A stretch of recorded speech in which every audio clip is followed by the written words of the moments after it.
orações aqui nessa casa,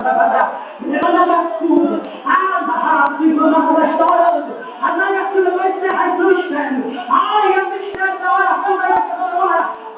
Agora Deus do mar. Nessa hora, eu vou ele, eu vou amar ele.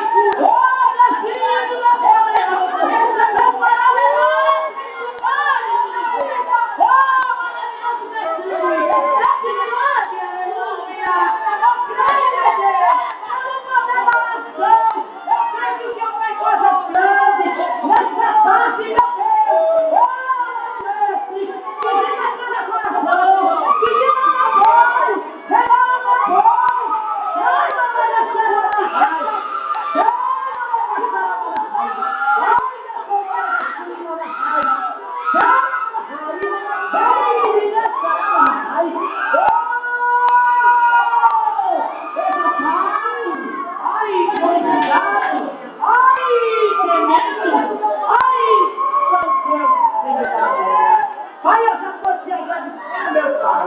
pelo teu milagre, grande coisa que eu tenho na nossa vida.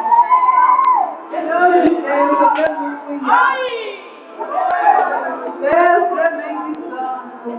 Pai, queremos te voltar e te agradecer, Senhor, por tudo que o Senhor tem feito nessa tarde. Pai, continua com o teu povo nesse lugar, Senhor. Pai, queremos te voltar para o nessa tarde. Pai, da vitória que eu te alerta ao teu povo. Pai, queremos te voltar e permanecer para tudo que o Senhor tem feito. Pai, nos espere nesse momento e vai para o nosso lar.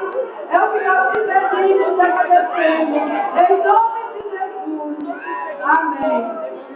Que cada um nessa tarde tome posse da vitória. Porque o Senhor é poderoso e é fiel. O irmão Antônio vai terminar o trabalho. Natal. Glória a Deus. Nós vamos fazer mais uma oração. Quando os irmãos se sentam, não acabou ainda não, irmão. Sentem-se aí, que ainda tem alguma coisa para nós.